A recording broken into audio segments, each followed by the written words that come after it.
ఎన్నికల ప్రచారం భాగంగా యాదగిరిగుట్టలో సినీ నటుడు సుమన్, ఎమ్మెల్యే బీర్ల ఐలయ్య తదితర ప్రముఖులు పాల్గొన్నారు.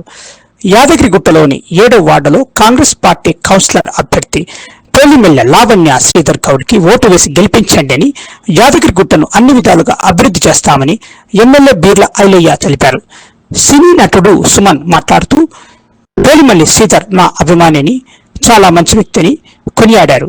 ప్రజలకు ఎల్లప్పుడూ అందుబాటులో ఉండే పోలిమెల్లి లావణ్య శ్రీధర్కి ఓట్లు వేసి గెలిపించండి అని తెలిపారు. మరి ఇక్కడ మీ అందరూ తెలిసి ఎలక్షన్స్ జరుగుతున్నాయి. So producer, hero Jai Hind Goud గారు సర్వేశ్వర గారు పాపన సినిమా తీసేది మీ అందరికీ తెలుసు. అలాగే ఆలేరు ఎమ్మెల్యే గారు ఐలయ్య గారు వచ్చున్నాం. చాలా మంది కార్యకర్తలు వచ్చున్నారు. మీ అందరికీ తెలుసు కారణం ఏంటనేది. ఇక్కడ పోలిమెల్లి లావణ్య శ్రీధర్ కంటెస్ట్ చేస్తున్నారు. మరి లావణ్య వాళ్ళ భర్త శ్రీధర్ నా అభిమాని, శ్రీధర్ గౌడ్.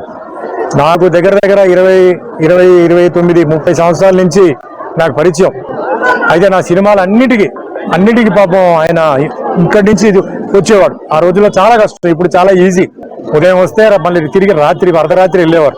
సినిమా హిట్ అవని, ఫ్లాప్ అవని, యావరేజ్ అని కంటిన్యూస్ గా ఖాళీ ఉన్నప్పుడంతా షూటింగ్ జరుగుతుంటే నేను చెన్నై నుంచి వచ్చానంటే విషయం తెలిసి వచ్చి చేశారు. ఇది కాకుండా మేము ఎప్పుడు ఇక్కడ గుట్టకు వస్తే వెంటనే కూడా ఉండి తీసుకెళ్లి దర్శనాలు చేయించడం, అలాగే చాలా సోషల్ సర్వీస్ చేయడం. మంచి వ్యక్తి, మంచి కుర్రాడు ఆయన. మరి ఈరోజు ఆయన భార్య ఎలక్షన్ లో పోటీ చేస్తున్నారు. నాకు ఫోన్ చేసి, అన్న ఈసారి మళ్ళీ టికెట్ ఇచ్చారు, ఒక అవకాశం ఇచ్చారు మాకు అన్నాడు. చాలా సంతోషపడ్డాను.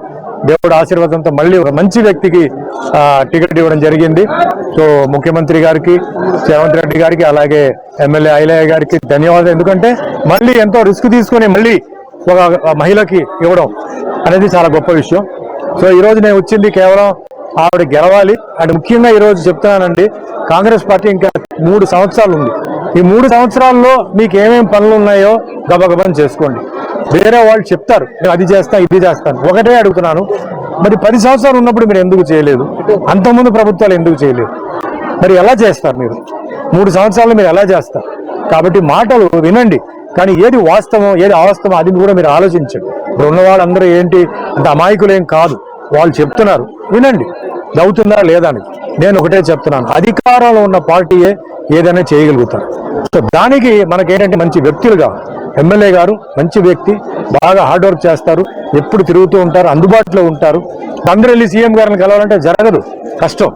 సో ఎమ్మెల్యే గారి ద్వారా మనం సీఎంని కలవచ్చు. కలవకపోయిన ఏరియాకి ఆయనే లీడర్.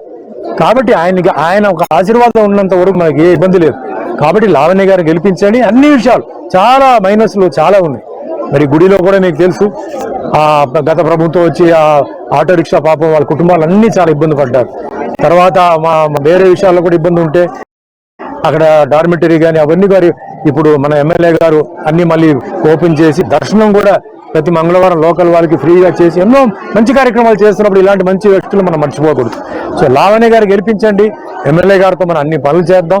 మేము కూడా ఉంటాం, జయహిందన్న కూడా ఉంటారు, నేను ఉంటాను. ఎందుకంటే స్పెషల్గా ఏంటంటే ఇది శ్రీధర్ ఏరియా, శ్రీధర్కి మంచి పేరు రావాలి. మేము కష్టపడడానికి శ్రీధర్ గెలవాలి. ఆయన గెలవాలంటే ఆయన భార్య గెలవాలి. సో గెలిపించని చెప్పి రిక్వెస్ట్ చేయడానికి వచ్చాను. ఎప్పుడు మేము మా అభిమానులందరూ నాకు ఇచ్చిన సపోర్ట్ నేను ఎప్పుడూ మర్చిపోను. నాకు వేరే ఏం కాదు. లావణ్య గారిని గెలిపించండి, మీ పనులు చేయించుకోండి, మేము ఉంటాం. మీకు ఏ పని జరగకపోయినా చెప్పండి, ఎమ్మెల్యే గారికి చెప్తాం, సీఎం దగ్గరికి వెళ్తాం, అడుగుతాం, చేపిస్తాం. అదే